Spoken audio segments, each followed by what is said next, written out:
Я Оксана Збітнєва, керівниця координаційного центру з Minu nimi on Oksana Zbitneva ja mina juhin vaimse tervise koordineerimiskeskust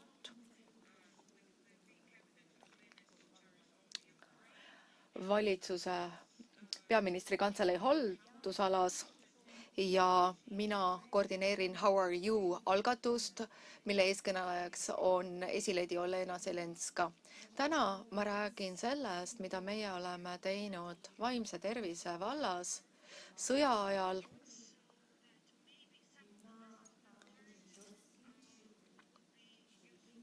Loodetavasti osad õppetunnid on ka teile kasulikud. Sõda õpetab kiirelt ja karmilt. Mõnikord me langetame otsusi ja alles siis tagasivaates näeme, kas need otsused osutusid õigeks või valeks.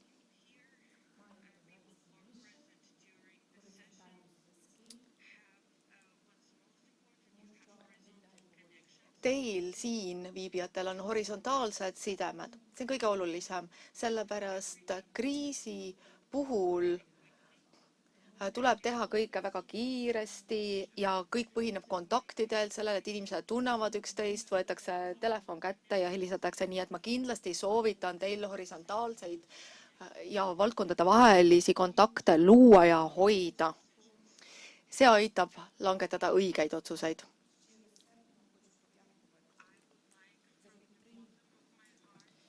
Ja algatuseks ma sooviksin siiralt tänada teid selle toetuse eest. Kõikide nende aastate jooksul me oleme tundnud toetust Eesti valitsuselt ja rahvalt. Me tunneme seda, me teame, et see on meie jaoks tugipunkt ja me väärtustame seda. Ja loomulikult ma soovin tänada ka Maailma Terviseorganisatsiooni, nende Ukraina esindust, Euroopa WHO esindust, koostöö eest ja võimaluse eest jagada meie õppetunde.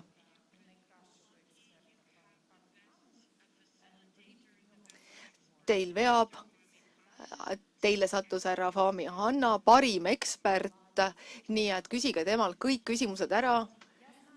Ta on tõeline teadmiste kaev.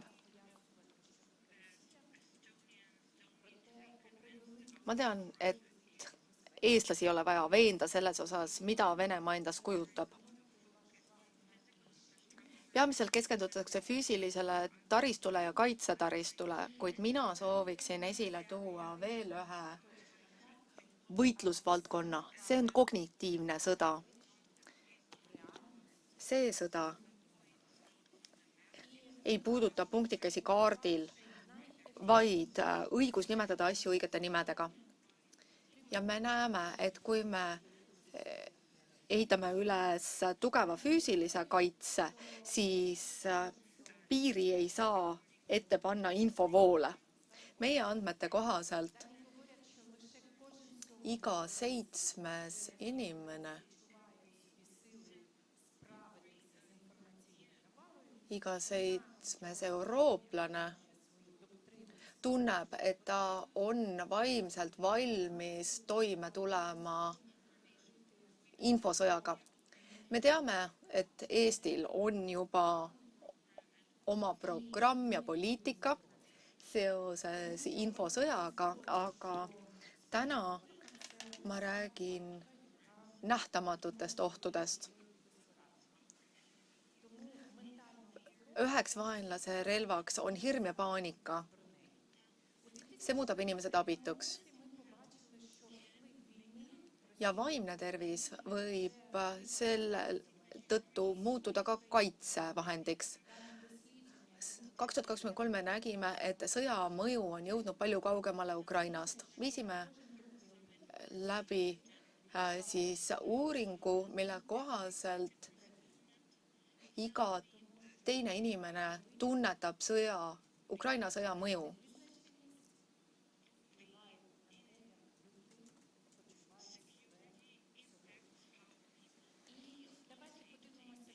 Turvatunne mõjutab seda, kuidas inimesed ennast igapäevaselt tunnevad.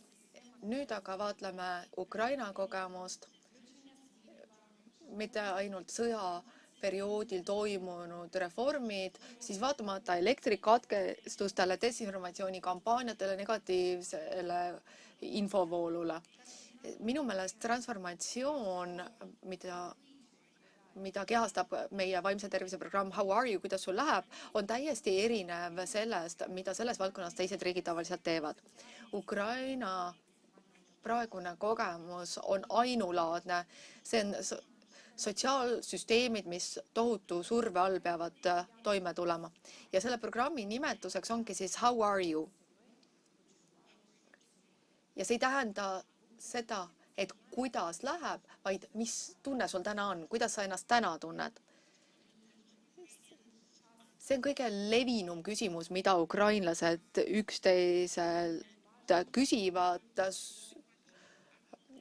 vestlusportaalides ja tavaliselt vastatakse, et pean vastu. Aga loomulikult loodetakse, et vastuseks on, et olen elus. Nii et see puudutab seda, et kas ma olen piisavalt tugev, et toime tulla, ellu jääda ja kas ma suudan nendes tingimustes oma elu elada. Mis oli meie lähtekoht? 2022 ei olnud riigis vaimse tervise süsteemi kui sellist. Meil pakuti psühhiaatrilist ravi ja sotsiaalsektoris olid teatud fragmendid. Täiemahuline sõda sundis meid laiendama vaatevälja, et me ei aita ainult inimesi, kellel on vaimsed häired, vaid me aitame kõiki. Nii et sellepärast me ei mõelnud enam häiretele, vaid seisundile. Mis seisundis inimesed on, kuidas nad ennast tunnevad. Ja me nägime, et see ei ole lokaalne kriis. See on kogu elanikkonda mõjutav kriis. 83% ukrainlastest seisavad pideva stressiga silmitsi, tunnevad pinget, väsimuskurnatust, unehäireid ja see mõjutab nende igapäevast elu. See ei ole patoloogia, see on normaalne reaktsioon ebainimlikele tingimustele, aga see nõuab süsteemset reaktsiooni, mis ei piirne vaid sellega, et inimene pöördub psühholoogi, psühhiaatri poole. Tähendab seda, et inimesel on sisemine tugevus tulla toime. Ja me uurisime siis taastumise allikaid ja mõistsime, et sageli on selleks lihtsad asjad. Naiste jaoks need on kodused tegevused, sport, suhtlus. See ankurdab neid uudiste turbulentses voos. Meeste jaoks mängude mängimine, tehnoloogia, sport ja inforuum. See mõistmine võimaldab meil teenustaristu üles ehitada, mis on kõigile asjakohane ja ei tekita vastupanu. Me peame lähtuma nendest loomulikest eneseregulatsiooni mehhanismidest ja me ei tohiks neid asendada ravimitega. Loomulikult meil ei olnud ettevalmistatud vaimse tervise õpikut. Me kirjutasime seda reaalajas sageli intuitiivselt, kui tänaseks tagasivaates analüüsides tehtud näeme siin ka selget loogikat. Me oleme määratlenud 6 kõige olulisemat süsteemset nihet, mis Ukrainas aset leidsid ja muutsid reeglistikku. Esimene nihe. Kogemus on näidanud, et bürokraatlikus süsteemis horisontaalsed muudatused toimuvad aeglaselt, kui ei ole tugevat vertikaalset jõudu seal taga. Kiired muutused peavad algama tipust. Meie puhul oli selleks esileedi proua Olena Zelenskiga kaasamine. See muutis vaimse tervise teema trendikaks ja see muutus ka väga oluliseks valitsuse poliitika valdkonnaks ja oli vaja suurt julgust esileedil, et säärastes tingimustes võtta see eesvedaja roll enda kanda. Teine nihe, me pidime paradigma nihke saavutama, et meil ei oleks vaid häirete ravi. Meil oli vaja ühiskonna laiapõhjalist haldussüsteemi. Me pidime selle paradigma ümber kirjutama, et näidata, et vaimne tervis puudutab kestvust, mitte nõrkust. Meil oli vaja luua ennetuse kultuur. Kolmas nihe oli lõimimine. Põhimõte, et ei ole valesid uksi, et me peame lõimima vaimse tervise toe kõikides suhtluse punktides riigi ja ühiskonna vahel. See tähendab seda, et süsteem leiab inimese üles sealt, kus inimene asub, ja neljas on kommunikatsioon, mis ei ole vaid info edastamise vahend, sellest on saanud otsene teraapia.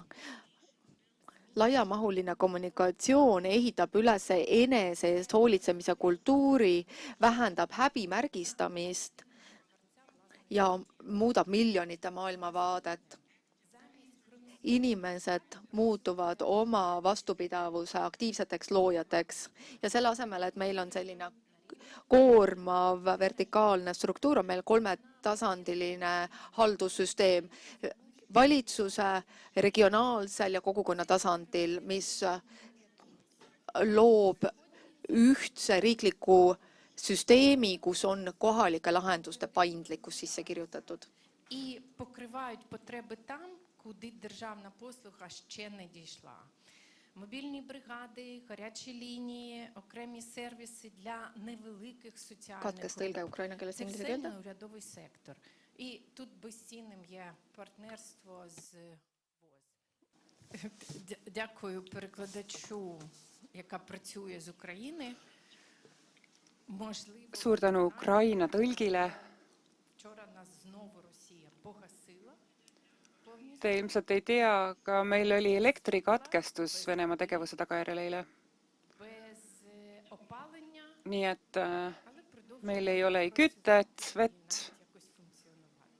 Продовжуємо. ega valgust, aga me kuidagi jätkame oma elu elamist ja me oleme sitked, nii et see ei ole ainult mitte sõnakõlks. Але це живий організм, він Nii et teie jaoks tundub see võib-olla keeruline, see skeem, грається, і я точно знаю, що ми aga seda on lihtne hallata, seda ma tean omast käest, me teame, mida me teeme ja mida me oleme rajamas. Selle ülesehitus цього складного оркестру, який toimib kui neurosüsteem ja juhindab sellist keerulist orkestrit, mille kakofoonia muutub sümfooniaks. See on peaministri valitsuse vaimse tervise kava. Me töötame projekti baasil, ühendame kõik horisontaalsel ja vertikaalsel tasandil ja säilitame kõiki ökosüsteeme. Seda näitan teile ka hiljem. Kriisilahendused peaksid kaduma koos kriisidega, nii et on oluline muuta need kestlikeks praktikateks ja uut õigusloome ja riigi strateegiad tagavad, et need muudatused võiksid olla tagasipöördumatud, щоб не стало так, що погралися в et nad oleksid justkui kivisse raiutud. Mitte, et meil tekiks olukord, kus peale kriisi need lihtsalt ära kaoks. Nii et valitsuse tegevuskava, riiklik strateegia, õigusaktid, kõik, mis puudutab siis vaimset tervist, on kõige progressiivsemas etapis praegu Euroopas. Te võite kasutada ka meie materjale, need on meil kõik tõlgitud inglise keelde, nii et see oleneb teist. чесно, намацально. Nii et see on väga hästi läbi proovitud ja ära tõendatud. Обов'язково науковий супровід і валідація, тому що Ka teaduspõhine tugi on ülioluline, et me saaksime tagada, et humaansus ja hool saavad avaliku halduse DNA osaks. зміни, що дозволили розвивати Need on strateegilised muudatused, aga вони складаються on võimaldanud meil selle suure süsteemi pöörata inimeste poole. Siin on väikesed taktikalised sammud, kindlasti ka oma kitsaskohad, є помилки, я про них так aga keskendun just meie õpitud kogemustele ja kogemustele, наведу фокус от на nii et loodetavasti siis ei pea te meie vigu kordama. Esmalt keskendume siis õppetundidele. Esimene kokkuvõte on see, et vaimne tervis on universaalne küsimus, mida ei saa piiritleda ainult tervishoiusektoriga. Haridus, majandus, kultuur, veteranid, sotsiaalteenused, igal sektoril on oma vahendid mõjutamaks inimeste vaimset tervist. Mitme sektori ülesus on midagi, mida kõik väidavad omavat, aga seda kontseptsiooni kasutatakse tihti katteks. Aga kõige keerulisem on õppida otsuste langetamist ja mitte ainult oma sektori siseselt, ja see on kõige keerulisemalt just süsteemi tipus. Nii et seal tipus on tavapäraselt kõige rohkem väljakutseid. Ma tahaksin teile ka rääkida, kuidas meil see õnnestus. Võib-olla mitte täies ulatuses, aga suure kriisi ajal on lahenduseks tugevdada ja skaleerida seda, mis juba toimib, ja jätta paralleelset struktuuride loomine kõrvale. Strateegia oli koolitada ja jõustada neid, kellel on juba ligipääs inimestele, perearste, õpetajaid, sotsiaaltöötajaid, karjäärinõustajaid, veterani toetajaid, ja rõhk oli koolitusel ja veel kord koolitusel. Need on tõendatud, neid saab skaleerida psühholoogilise toe puhul näiteks, sest need on juba olemas paljude rahvusvaheliste organisatsioonide töös ja sisalduvad ka teenuspaketis. Teenusepakkujad, kes elavad sõjaoludes, on sama väsinud kui nende kliendid, ja me mõistsime, et on võimatu pakkuda kvaliteetseid teenuseid läbipõlenud spetsialistide poolt. Seetõttu klienditoetusprogrammid said eraldi tööharuks, eriti kuna me ei räägi enam ainult psühholoogidest ega psühhiaatritest. Teil siin on eelis, sellepärast teie saate seda ettevalmistavalt teha, meie pidime seda jooksvalt organiseerima. Nii et lihtne reegel, aga need aitavad teil aidata neid, kes teisi aitavad. Ei tohi tekitada kahju. Ja kui me räägime psühhiaatritest, süsteem on endasse immutamas väga palju mittespetsialisti, kes on võtnud toetavaid rolle, aga palun pange tähele, see on ainult tingimusel, et nad õpivad uued tingimused kiiresti ära. See peegeldub ka meie regioonidest. Kuidas sul läheb projekt on esindatud igal tasandil läbi pühendatud ministeeriumite ja regionaalsete valitsuste ja läbi konsultantide kogukonna tasandil. See loob võrgustikke, mis ei jaga ainult käsklusi, vaid pakub koolitusi, võimalust üksteise edukatest praktikatest õppida. Vaimne tervis Ukrainas on vabariiklikul platvormil, sest meie jaoks oli oluline, et valitsuse ametnikud mitte ei tuleks oma siseruumidest välja, vaid ka oma mõjusfääridest välja. Kui tervishoiuminister segus haridussüsteemi, siis loodi tihti lahendused, et üle saada lünkadest, et inimesed ei eksleks ära erinevate sektorite vahelistes ülesannetes. Koolides näiteks saab need lüngad välja tuua ja visualiseerida, misjärel saame seda süsteemi edasi ehitada. Selle vältimiseks peate mõtlema, et te peate edasi liikuma, aga vähemalt leiate abi sealt, kus teil seda vaja on. Ekraanil, nagu te näete, see on see, millesse meie oleme investeerimas.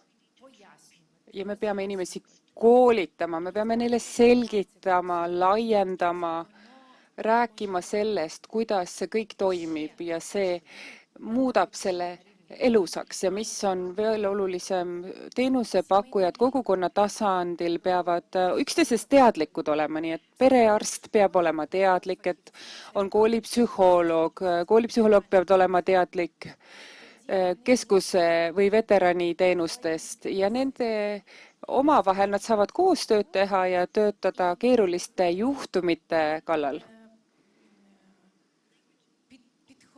Ja nad saavad pakkuda juhiseid, mis võib võtta näiteks nende pädevuses oleva probleemi, võib-olla kõik ei olegi seotud vaimse tervise probleemidega, võib-olla on lihtsalt haldusprobleemid, näiteks kui on ümber paigutatud inimesed, nii et kui nad üksteist kogukonna tasandil tunnevad, siis on see ressurss, mida nad saavad ka kasutada. Ja see on see, kuidas see integreeritud teenus areneb ja kasvab. Igal ministril on prioriteetsed projektid, see on strateegiline vastus nendele lünkadele, mida audit on välja toonud esmatasandi teenustest kuni psühholoogilise toeni ja ka julgeolekusektorini. On olnud selline fundamentaalne lähenemine sotsiaalteenustele, vastupidavuse arendamine. See on edasiliikumine sellest, et töötatakse ainult keerulistes, olulistes inimestega, vaid seeläbi pakutakse abi kõikidele inimestele. Nii et kõik saavad sellele ligipääsu ja seesama teenus, mida rahastab riik, on ümber kujundamas sotsiaalteenuseid senisel kujul. Nüüd aga meil 330 keskust. See on selle uue lähenemise taristu. Siin on juba 1500 spetsialisti ja nad on pidevalt ennast edasi koolitamas. Nii et neil on väga palju fookusgruppe, tugitegevusi, kus nad saavad oma võimekusi arendada, et kogukond oleks tugevam ja koos suhtleks, sest me teame, et sõda tähendab üksildust, sidemete lõhkumist ja inimestel peavad olema ühenduses teistmoodi, nad peavad koos laulma, lõbutsema, nad peavad käsitööd näiteks tegema koos, tegelema oma hobidega, joonistama. Need ei ole lihtsalt vaid sõnad, vaid need praktikad reaalselt toimivad sotsiaalse ühtekuuluvuse eesmärgil. Tihti inimesed ise ütlevad, et see oli täpselt see, mida nad vajasid nendel keerulistel hetkedel. Vaimne tervis tähendab, et nad ei ole enam isoleeritud, see teenus on integreeritud ka esmatasandisse. Psühhiaatria ravi ei ole vaimse tervise keskustes saadaval, ambulatoorset abi ei pakuta mitte haiglate poolt, vaid mitmetasandilistes asutustes, see on saadaval ka rehabilitatsiooniasutustes. Aga mida see kõik tähendab? Et seda saaks rakendada, meil on siin ka vist arvud olemas, 157 000 spetsialisti, kelle hulgas on ka perearstid, parameedikud, õed, lastearstid, terapeudid ja ka sotsiaaltöötajad. Nad kõik läbisid koolituse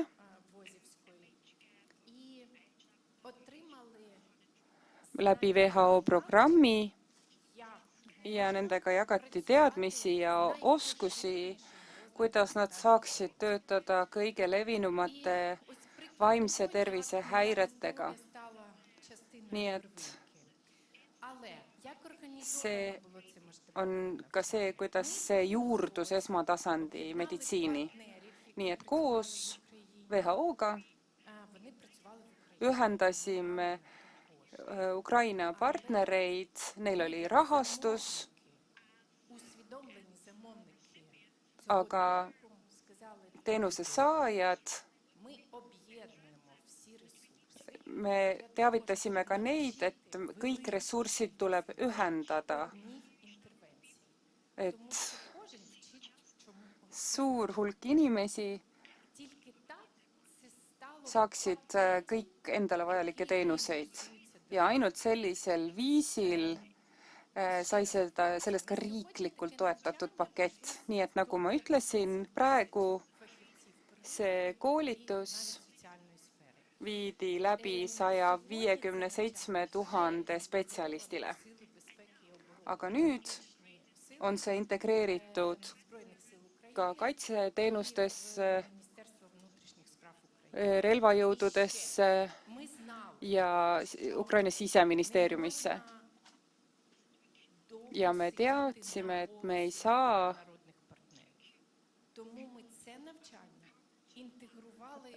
usaldada rahvusvahelisi annetajaid liiga pikalt, nii et see koolitus lisati ka meditsiinikoolidesse, kus üliõpilased said ajakohastatud õpetust.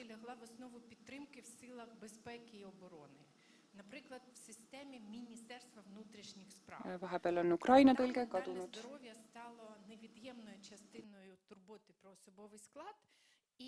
Тут мова йде про прикордонників. Ага, окей.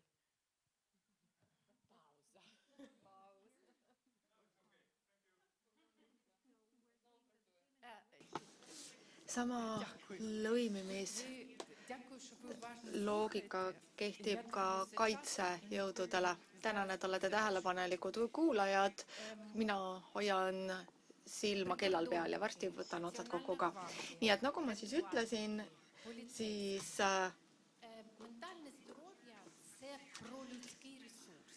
sisejulgeoleku osapooled ja rahvuskaart ja see puudutab just inimeste sisemisi ressursse toime tulla. See tähendab seda, et vaimne tervis kokkuvõttes puudutab ka majandust otsapidi.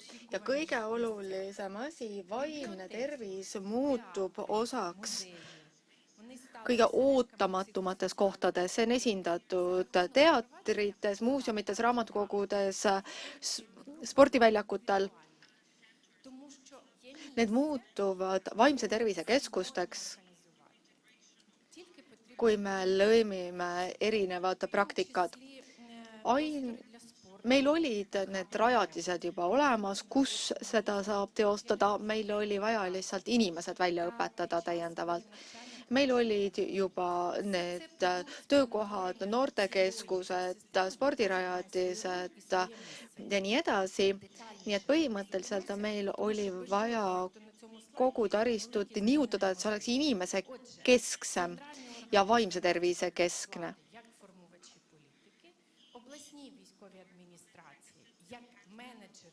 Igal ökosüsteemi osal on oma roll, nii et meil on poliitikakujundajad, siis regionaalsed kontaktisikud haldavad ja siis on kaasatud ka ressursina meil eksperdid ja vabaühendused pakuvad teenust, tööandjad on muudatuste esilekutsujad, sest kui nad muudavad ettevõtte poliitikaid, siis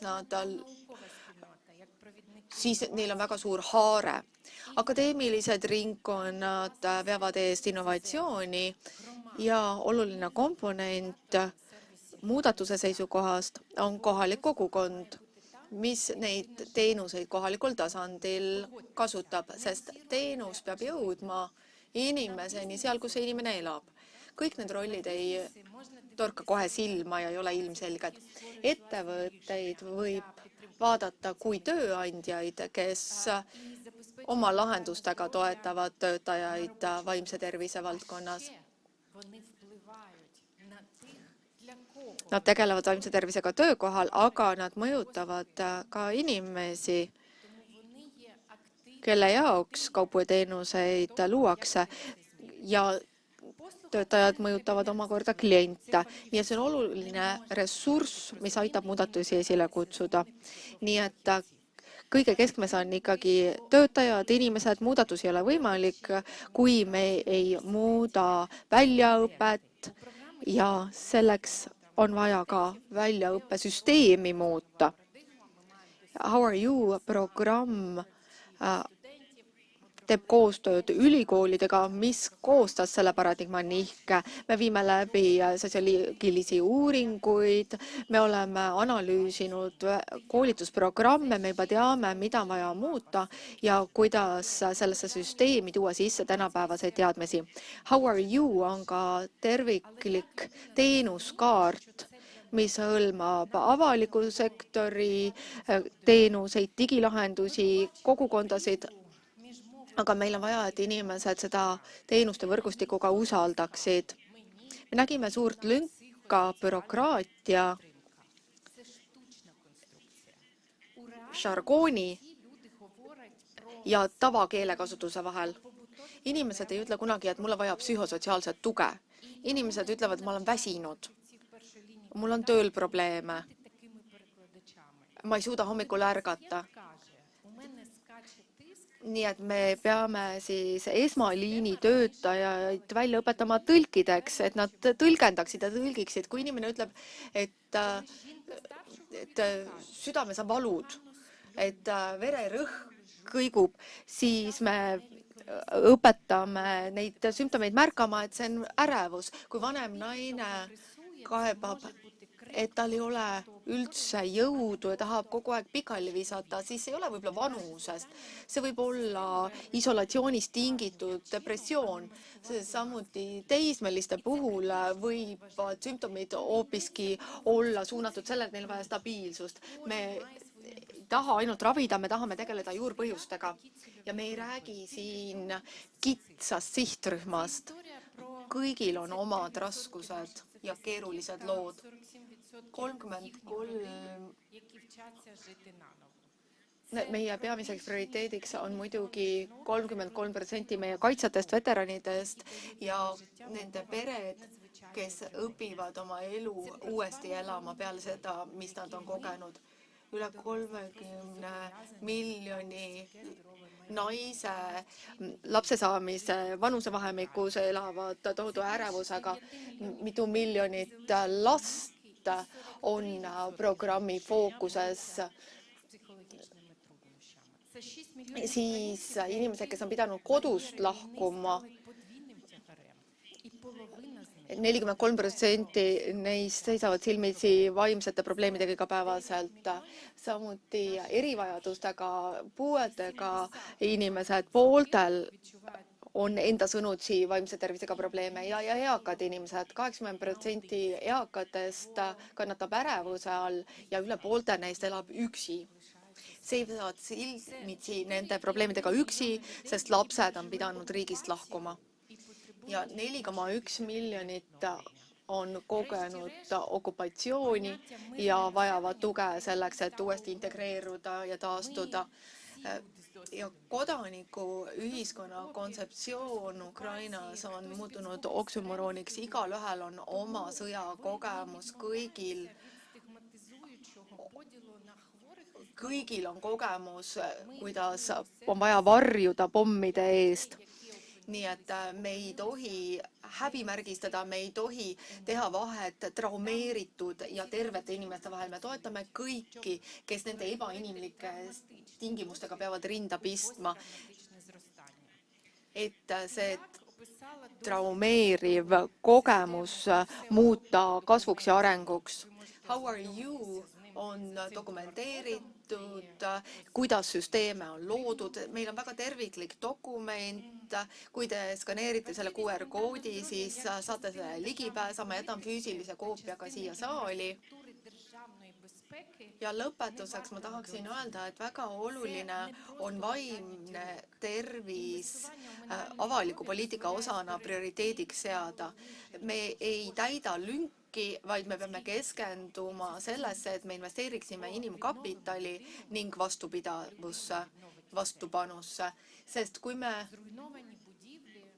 inimese nii-öelda taas üles ehitame, siis ta ehitab kõik muu üles. Taristu, hävitatud hooned ei loe midagi ilma inimesteta. Meil on vaja inimesi ja inimesed peavad olema vastupidavad ja võimelised taas üles ehitama. Sest kui ei tegeleta vaimse tervise probleemidega õigeaegselt, siis ühel hetkel tekib selles kadu. Rohkem südamerabandusi, insulte, diabeeti, vähki ja nii edasi. Vaimne tervis, kui sellega tegeleda ennetavalt, proaktiivselt, siis see võib olla ka väga kasumlik investeering. Uuringud näitavad, et iga dollar, mille investeerime vaimsesse tervisesse, toob tagasi $2–5. Vähem haigus, lehel töötajaid, kõrgem tootlikkus. Nii et tuleb investeeringute mõjusust õigesti hinnata. Ja loomulikult me kõik esitame endale sama küsimuse. Millal see kõik lõpeb? Aga me peame ütlema, et me oleme valinud elada siin ja praegu ja me peame toime tulema nendes tingimustes. Nii et see süsteem, mida me ehitame,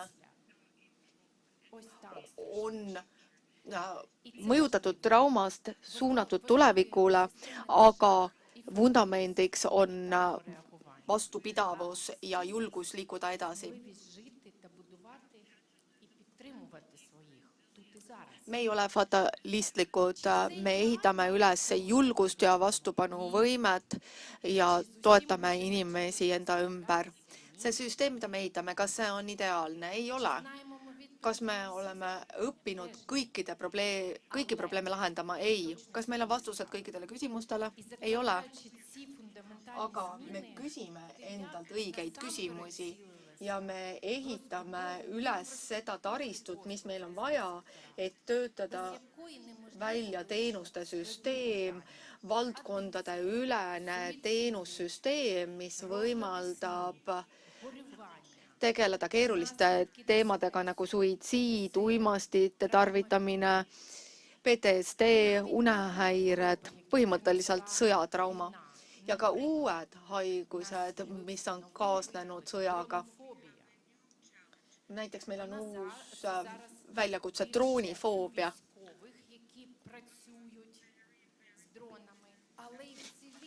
See on väga levinud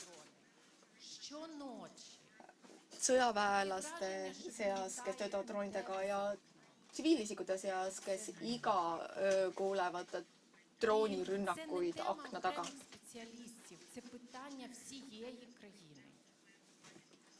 Selle teemaga ei pea tegelema konkreetne tervishoiutöötaja. See on teema, millega pistab rinda terve riik.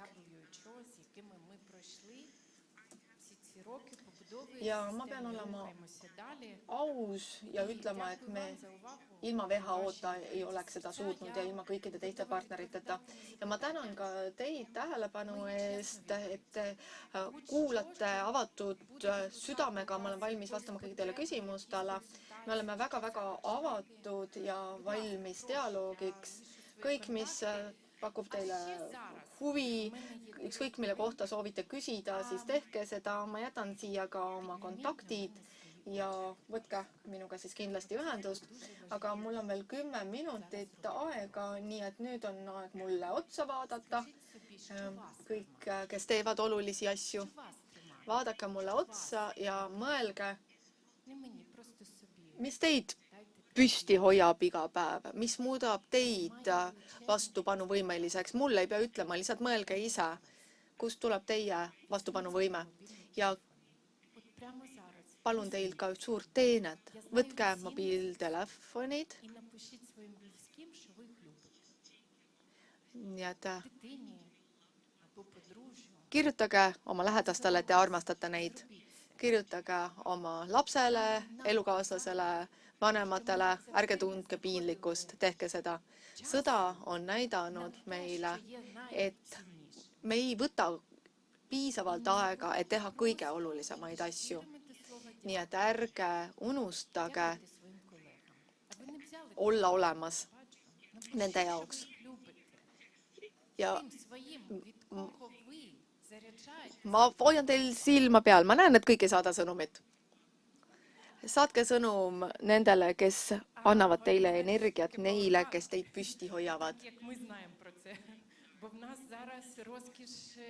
Jah, et akudest teil ei ole aimugi, sest see ei ole osa teie igapäevaelust, aga meie jaoks akud on osa meie ellujäämisest, sest pidevalt ei ole elektrit. Тримайтеся, люди добрі, у вас все вийде. Якщо немає запитань, то я пішла, бо вам вже Nii et pidage vastu, kõik läheb hästi, kõik laheneb. Kui on küsimusi, siis vastan, kui ei, siis lahkun. Я вчора на групі комунікаційників Eile jagasin про те, mõningaid meie saladusi ja meie nippe щоб зробити тему модною. edu. Тоді це як ширма, за якою ти робиш оці політики, про See on які важко комунікувати. Ти не можеш розказати, teekond, kus tuleb tegeleda väga keeruliste poliitikatega. Neid regulatsioone on väga raske kirjeldada, eriti just õiguslikke nüansse, nii et kommunikatsioonikampaaniad on oluline osa meie töös з великою кількістю ja see retsept on lihtne. на різних шарах. Ти маєш постійно Palju inimesi erinevatel kihtidel. Te peate kogu aeg nende inimestega suhtlema, te peate kommunikeeruma ja rääkima. Näiteks meil oli kunagi esimene asutustevaheline nõupidamine міністра, який би сказав, що ментальне здоров'я – це до нього. ja seal ei olnud ühtegi ministrit, Показували пальцем на міністра охорони здоров'я kes і казали, ütleks, et vaimse tervisega oleks probleeme. Kõik näitasid lihtsalt terviseministri peale, öelda, et see on tema teema, tema vastutab. See ei ole meie teema. Aasta pärast, ainult aasta hiljem, meil õnnestus seda vaatepilti täielikult muuta. без мого дзвінка. Але Ja ministeerium teeb juba ise palju asju ära, ilma et me neilt seda nõudmagi peaksime. все будується на стосунках. Інвестуйте в стосунки. Kõik На põhineb suhetel. Te peate investeerima suhetesse, люди мають вірити, sest need aitavad seda projekti edasi arendada. Inimesed peavad uskuma sellesse, mida teie usute, siis saabki see olla edukas. робили її такою Ja складною до сприйняття. eduka kommunikatsiooni tagamiseks me üritame selle hoida lihtsana. Приставкою псих, Nagu te teate, ну ми ж спільний радянський хвіст маємо. Ми його усвідомлюємо. arvestades kõike, Ми mis on toimunud, siis on ka meie taga selline Nõukogude Liidu saba ja teatud teemadega on teatav stigma. Nii et selle asemel, et me räägime häiretest ja emotsionaalsest olekust, siis me oleme üritanud teha selle teema suupärasemaks kõigile. Ma ei saaks öelda, et me ei oleks skeptilised valitsuse suhtes. Jah, mõned on. тому що ти там маєш змінити дошкільну Aga meil on kõige rohkem väljakutseid haridusministeeriumi tasandil, sest seal tuleb teha kõige rohkem muudatusi lasteaia tasandil, kooli tasandil ja kõrghariduse tasandil ja nad on väga jäigad. Me olime koolides läbi viimas õnnelikkuse tunde ja me teame, et me peame selliseid asju tegema ja edasi minema, edasi küsima, uurima.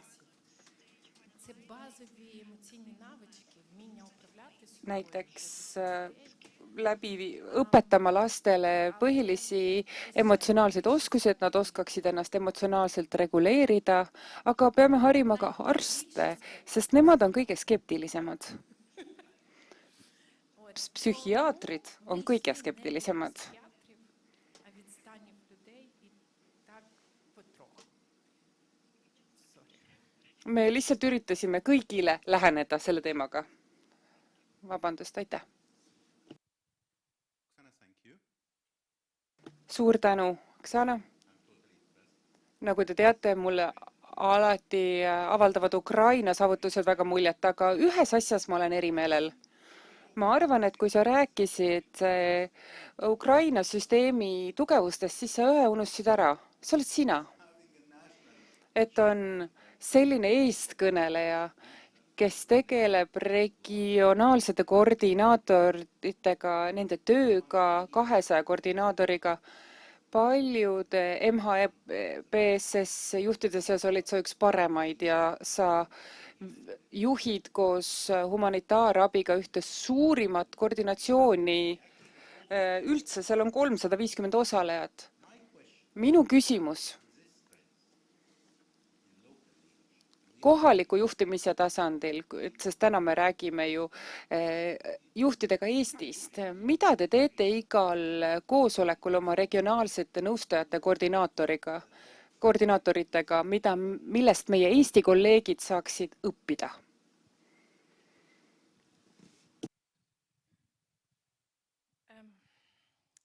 Я вам розкажу один секрет. Ma räägin teile ühe saladuse. Ma ütlen alati, et armastus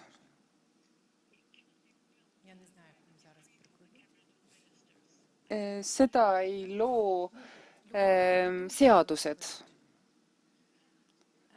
Te ei saa kästa kedagi armastada või olla armastatud, see on võimatu. Inimesed, kes töötavad nende muudatuste kallal, peavad uskuma sellesse, mida nad teevad. Nad peavad seda kirega tegema, ainult siis saavad nad edukaks. Minu jaoks isiklikult vaimne tervis puudutab armastust, hoolimist. See õpetab igale ühele meist, kuidas olla ettevaatlik, kuidas hoolida üksteiselt, kuidas tähelepanu pöörata, sest te kunagi ei tea, mis kogemus inimestel on. Sellel inimesel, kes rongis sinu vastas istub, te ei tea, millega neil on tulnud igapäevaselt rinda pista. Ja kui te vaatate asju sellisest vaatenurgast, siis väga palju teie suhtumine muutub. Ja te hakkate käituma sellest hetkest palju teistmoodi. Meie teadmised, kui ma võin seda nii väljendada, meil on regionaalsed koordinaatorid igas regioonis.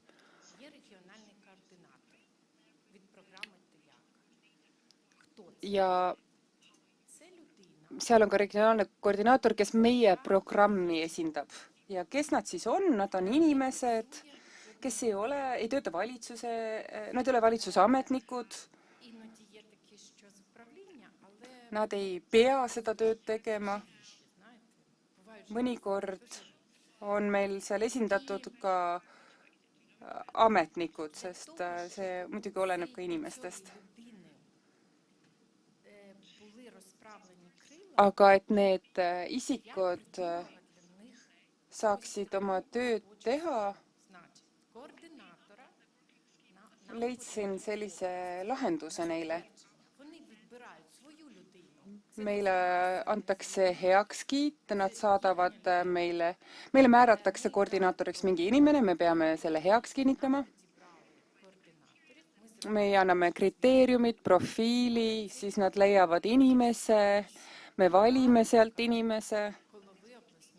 Aga need koordinaatorid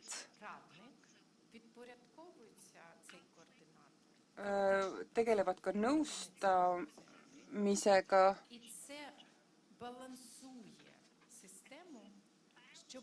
ja see tasakaalustab seda süsteemi, et see süsteem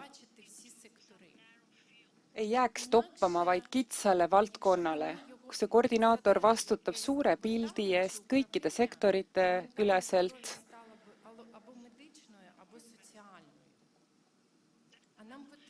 Ja see,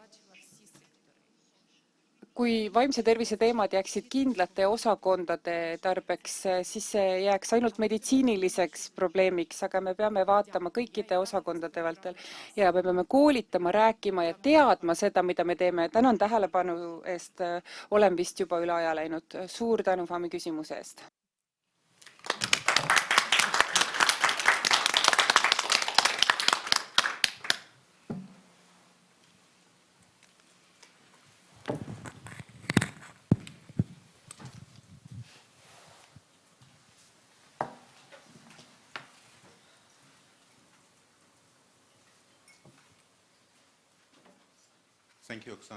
Suur tänu, Oksana, selle ainulaadse kogemuse ja loo eest, nende saavutuste eest ja mis on hämmastav, et me näeme Ukraina teekonda universaalse MHBSS toe teel jätkuvalt arenemas. See lugu on hargnemas meie silme eest ja iga päev on uued saavutused, nii et püsige lainel.